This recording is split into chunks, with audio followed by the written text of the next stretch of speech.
Bom dia, moçada! Aqui quem vos fala é o professor Eugênio Bastos, canal Geogênio, a serviço dos alunos que gostam de estudar e passar em concursos. Moçada, vamos se inscrever no canal, deixa aquele like, compartilhe o vídeo e ajude o professor Eugênio Bastos a democratizar o ensino da geografia.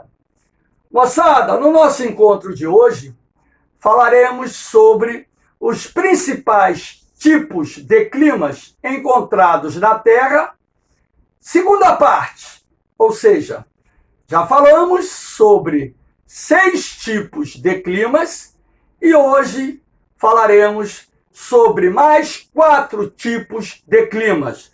Lembrando que eu só estou abordando os mais importantes tipos de climas encontrados em nosso planeta. Vamos começar o encontro falando sobre o clima tropical subúmido, que também pode ser chamado de clima tropical semiúmido, clima tropical típico ou simplesmente clima tropical continental. Através desse mapa, é possível identificarmos as principais áreas de ocorrência do clima tropical subúmido, como, por exemplo, na zona intertropical da América, da África, da Ásia e da Oceania. O tropical subúmido está representado no planisfério pela tonalidade azul mais clara. A tonalidade azul mais escura representa o clima equatorial quente e úmido. Vamos ver, através do climograma, as principais características desse tipo de clima. Aqui nós temos o climograma de Tegucigalpa, capital de Honduras, onde nós podemos observar que o clima tropical subúmido é quente. Lembrando que no clima tropical subúmido, a temperatura média mensal deve ficar acima dos 19 graus. É um clima quente que apresenta 2 estações bem definidas: o verão chuvoso e o inverno seco, como podemos observar aqui pelas características do climograma. Repare que os meses de inverno, dezembro, janeiro, fevereiro e março, são muito secos. E o período chuvoso, que nesse caso ocorre no meio do ano, porque Honduras se encontra no hemisfério norte, onde no meio do ano é verão, nós temos a concentração do índice pluviométrico. Lembrando ainda que no clima tropical subúmido, a amplitude térmica anual é baixa, variando entre 5 a 8 graus no máximo. E ainda, lembrando que o índice pluviométrico, nesse tipo de clima, situa-se acima dos 800 milímetros anuais. Vamos ver o próximo clima. O clima tropical monsônico. Monções são ventos que, durante uma determinada estação do ano, sopram do mar para a terra. Isso ocorre nos meses de verão, dando origem ao período chuvoso. E nos meses de inverno, esses ventos sopram do continente para o mar, dando origem a um período seco. Quando se fala em clima tropical monsônico, e esse clima é abordado em provas de vestibular ou da SpaceX, normalmente se cita o sul e sudeste da Ásia como a região do planeta exposta ou mais exposta ao mecanismo das monções. Porém, o clima das monções também é encontrado em áreas da América do Sul e América Central, em áreas do continente africano, e também aqui não aparece no mapa, mas o norte da Austrália está submetido ao mecanismo das monções. Esse mapinha aqui, ele não está 100% representado não, porque essa faixa da borda sul e sudeste da Ásia sofre uma forte influência do clima das monções. O clima tropical monçônico é um tipo de clima subúmido, que alterna duas estações. O verão chuvoso, porém com índice pluviométrico muito alto. Você pode perceber que nessa cidade de Yangon, os meses mais chuvosos têm uma incidência acima de 400 milímetros. Em julho, nessa localidade, chega a chover mais de 500 milímetros em apenas um mês, ou seja, 50 centímetros de chuva, um pouco mais do que isso. Mas você observa que nos meses de inverno praticamente não chove. Como eu disse, o mecanismo das monções, que são ventos que durante os meses mais quentes sopram do oceano para o continente, levando umidade, razão pela qual, levando nuvens de chuva, que causarão um alto índice pluviométrico, e no inverno, esses ventos, ao mudarem de direção, passando a soprar do continente para o oceano, irão gerar o período seco. É um clima quente, como vocês podem perceber, onde as temperaturas médias mensais superam a casa dos 20 graus, a amplitude térmica anual não é acentuada e o índice pluviométrico é muito alto. Lá na Índia, nos contrafortes da Cordilheira do Himalaia, nós temos uma das regiões de maior incidência de chuvas do mundo, Cherrampujh, onde o índice pluviométrico atinge uma cifra superior a 11 mil milímetros por ano, ou seja, quase mais de 11 metros de chuva por ano. É uma das localidades de maior incidência de chuvas do planeta. Durante muito tempo, era citada como a região do planeta de maior índice pluviométrico. Como Cherrampujh fica nas encostas da Cordilheira do Himalaia, o Himalaia retém a umidade procedente dos oceanos Índico e Pacífico, concentrando ali uma grande quantidade de nuvens que, através do efeito orográfico, despejam um volume de chuva enorme sobre aquela região. As chuvas das monções são importantes para os povos, por exemplo, do sul e sudeste da Ásia. Ali temos parte dos mais importantes produtores mundiais de arroz.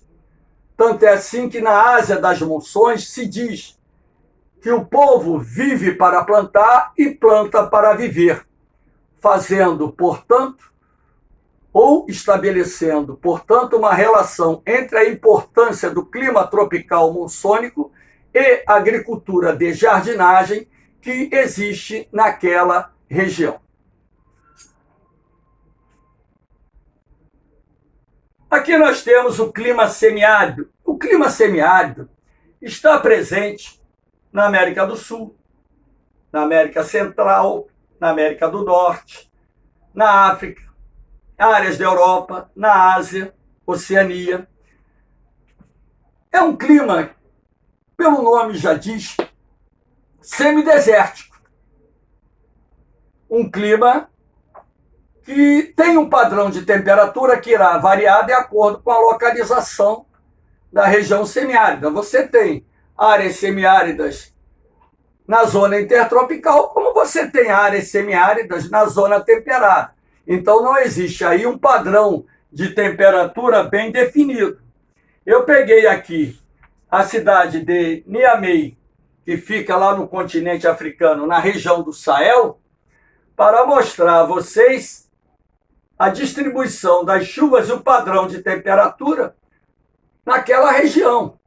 Mas isso aqui não é uma regra geral para todas as áreas semiáridas do planeta. As áreas semiáridas localizadas na zona intertropical são quentes, muito quentes o ano todo. Porém, as áreas semiáridas localizadas em zonas temperadas faz muito calor no verão. Todavia, no inverno faz frio. Então, eu chamo a atenção de vocês para ficarem espertos, atentos. Porque, como o clima semiárido está presente praticamente em todos os continentes do planeta, as suas características irão variar de acordo com a localização da região. Aqui você tem essa área da cidade de Niamey, onde você pode perceber que durante todo o ano a temperatura é elevada. O Sahel é uma área de transição entre o deserto do Saara e as savanas africanas. Ali é uma região muito quente o ano todo. E onde você percebe que as chuvas ocorrem durante os meses de verão. Mas, professor, as temperaturas aqui não estão mais baixas no verão? Você tem maior cobertura de nuvens, você tem mais chuva, então a temperatura sofre uma ligeira queda. Naqueles meses onde há uma baixa cobertura de nuvens, por ser uma região intertropical, você vai ter temperaturas elevadas aqui. Pouco antes do início do verão, nesse caso aqui de Niamey, você tem a maior temperatura média mensal que ocorre no mês de maio. Então, o clima semiárido, ele se caracteriza por ter chuvas irregulares, mal distribuídas durante o ano e que normalmente, em média, ficam em torno de 500 a 800 milímetros. Porém, existem áreas semiáridas onde o índice pluviométrico varia de 300 a 500 milímetros. Aquilo que eu disse a vocês, não existe um padrão definido para o clima tropical semiárido. Por quê? Você tem áreas tropicais semiáridas, um pouco mais de chuva, você tem áreas tropicais semiáridas mais secas, e você ainda tem áreas temperadas semiáridas, onde os padrões de temperatura e precipitação também são variáveis. Então, não existe um padrão definido para esse tipo de clima. A única coisa bem definida é a irregularidade das chuvas somada ao baixo índice pluviométrico anual. Fiquem espertos nessa questão. Aqui nós temos o clima desértico. No mundo, temos vários desertos. O maior de todo é o Saara, localizado no norte do continente africano. Mas aqui nós temos o deserto da Somália, da Etiópia. Nós temos aqui no sudoeste da África o deserto da Namíbia. Também aqui no centro, pegando Botsuana, norte da África do Sul, um pedaço da Namíbia, o deserto do Kalahari. Nós temos aqui, está fora de padrão, no norte do Chile, sul do Peru, o deserto do Atacama ou deserto do Arica. Aqui no México, o deserto de Bolsón do Mapimí. Nos Estados Unidos, temos vários desertos. O grande deserto arenoso, o deserto do Vale da Morte, que fica no deserto do Arizona, o deserto do Novo México. Nós temos o deserto Rubin Al-Khali na Arábia Saudita, a Península Arábica. Nós temos o deserto do Irão, no Irã. Nós temos o deserto de Char, na Índia e Paquistão. Na Austrália, você tem os desertos de Simpson, Gibson e Vitória. Boa parte do território australiano encontra-se numa área dominada por climas desérticos. Se vocês observarem bem, os principais desertos do mundo, e esse mapa aqui não citou nem o deserto de Gobi, localizado na Mongólia e norte da China, e nem o deserto de Taklamakan, localizado no oeste da China. É um mapa, portanto, incompleto, mas que dá alguma referência para vocês a nível de localização de regiões desérticas em nosso planeta. Os desertos, eles podem ser tropicais, podem ser temperados e podem ser frios. A Antártida é um grande deserto. Mas aqui nós temos um climograma da cidade do Cairo, capital do Egito, representando o clima desértico, onde vocês podem ver que o índice pluviométrico é muito baixo. Em todos os meses do ano, a precipitação média é inferior a 10 milímetros. Os desertos têm como características a amplitude térmica diária muito alta. Talvez vocês já tenham ouvido falar que no deserto faz calor durante o dia, isso é relativo, depende da localização do deserto, e a noite é muito gelada, correto? Por que, professor, a amplitude térmica diária nos desertos é tão acentuada? Por causa da baixa umidade do ar. O vapor d'água ajuda a conservar o calor na atmosfera. Quanto mais seco for o clima, menor capacidade a atmosfera terá para armazenar o calor. Razão pela qual, nas regiões desérticas, você tem uma amplitude térmica diária tão acentuada. Professor, por que a maioria dos desertos do planeta se encontram nas imediações dos trópicos de Capricórnio e Câncer e os paralelos de 30 graus norte, 30 graus sul? Isso é explicado pela questão da circulação atmosférica. Vamos ver aqui o desenho. Eu montei esse desenho aqui para que vocês pudessem observar. Temos aqui a linha do Equador, o E é de Equador. Esses dois traços representam os trópicos de Capricórnio e Câncer. Quando nós estudamos os ventos planetários, vimos que das imediações dos trópicos partem os ventos alísios, que são ventos quentes e úmidos, que se dirigem para a linha do Equador. No hemisfério sul, os alísios de sudeste, no hemisfério norte, os alísios de nordeste. Na medida em que esses ventos se aproximam da zona equatorial, uma região mais aquecida do planeta, as correntes ascendentes vão levando esse ar quente e úmido para o alto. Esse ar quente e úmido, em movimento ascendente, dá origem a um centro de baixa pressão atmosférica. A condensação do vapor d'água será fruto do resfriamento desse ar quente e úmido. Então, nas imediações da linha do Equador, nós temos a formação da zona de convergência intertropical, uma área de grande instabilidade atmosférica. No entorno de toda a linha do Equador da Terra, nós temos a presença da ZCIT, da Zona de Convergência Intertropical, que é um dos fatores que explicam o alto índice pluviométrico existente na zona equatorial do planeta. E, na medida em que esse ar quente e úmido sobe, se resfria, o vapor d'água se condensa, formando nuvens de chuva, e ocorre ali a precipitação, esse ar perdeu umidade e, levado por correntes de altitude, esse ar fica frio e seco e vai descer nas imediações dos trópicos.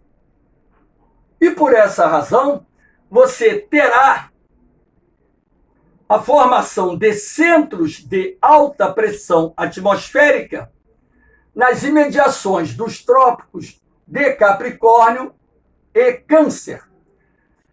Os centros de alta pressão são áreas anticiclonais, dispersoras de vento, criando, portanto, bloqueios atmosféricos que dificultam a entrada de umidade nessas áreas. E lembrando ainda que nas áreas anticiclonais, o ar exerce o movimento de subsidência, descida. Se o ar frio e seco está descendo, ele irá inibir a ascendência do ar quente e úmido, e, sendo assim, a formação de nuvens de chuva, razão pela qual você vai ter desertos formados nas imediações dos trópicos. Vocês podem pegar um planisfério e observarem que a maioria dos desertos do planeta estão localizados nas imediações dos trópicos de Capricórnio e Câncer. Moçada, os desertos não são formados única e exclusivamente por causa dessa dinâmica da circulação atmosférica, não.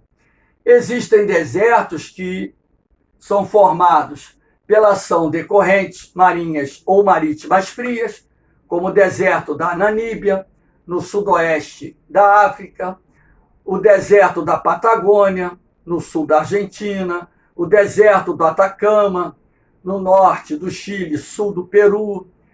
Nós temos desertos na Austrália que chegam no litoral em função da presença de correntes frias. O deserto do Saara chega no Atlântico, lá no Marrocos, no Saara Ocidental, por exemplo, porque ali tem a corrente fria das Canárias. E também desertos podem ser formados em função do bloqueio das massas de ar causado por cadeias de montanhas, como acontece, por exemplo, nos desertos localizados no meio oeste dos Estados Unidos. O deserto de Taklamakan, no oeste da Índia, tem cadeias de montanhas circundando, formando um arco no entorno da região desértica, obstruindo a passagem de umidade. Então, fiquem espertos.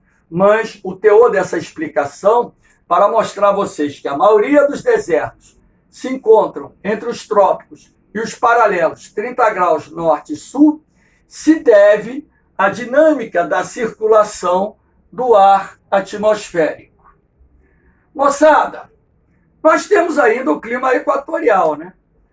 Nós estudamos esse clima no território brasileiro. O clima equatorial é um clima quente, é um clima úmido, encontrado nas regiões equatoriais do planeta. Eu vou pegar aqui um mapinha, né, para mostrar a vocês. Nessas áreas azuis mais escuras, na Amazônia, na região central da África, no sul da Ásia, temos o domínio do clima equatorial, que é um clima quente e úmido o ano todo. No clima equatorial, a temperatura média mensal fica acima dos 24 graus durante todos os meses do ano. O índice pluviométrico é elevado, normalmente acima de 2.000 milímetros por ano. A amplitude térmica anual é baixa, oscilando de 1 a 3 graus. Como já analisamos o clima equatorial no território brasileiro, eu estou apenas fazendo a menção, porque o climograma do clima equatorial eu utilizei o de Manaus, quando falamos na classificação climática do Brasil. Então, não se esqueça que o clima equatorial é quente e úmido, apresenta uma amplitude térmica anual baixa, que varia de 1 a 3 graus, a temperatura média mensal é superior a 24 graus e o índice pluviométrico é elevado em função não só do calor e umidade, como também da presença da zona de convergência intertropical que circunda o equador terrestre ou as imediações da linha do Equador em nosso planeta, criando uma zona de instabilidade atmosférica responsável também pelo alto índice pluviométrico. As florestas equatoriais ou tropicais contribuem com o processo de evapotranspiração, que por sua vez também será responsável pela elevada umidade do ar nas regiões equatoriais do planeta. Moçada, espero que tenham gostado da aula. Compartilhe o vídeo, dê aquele like, se inscrevam no canal e ajudem o professor Eugênio Bastos a democratizar o ensino da geografia. Um beijão no coração. Fiquem com Deus. Um forte abraço. Eu vou, mas eu volto, hein? Fui!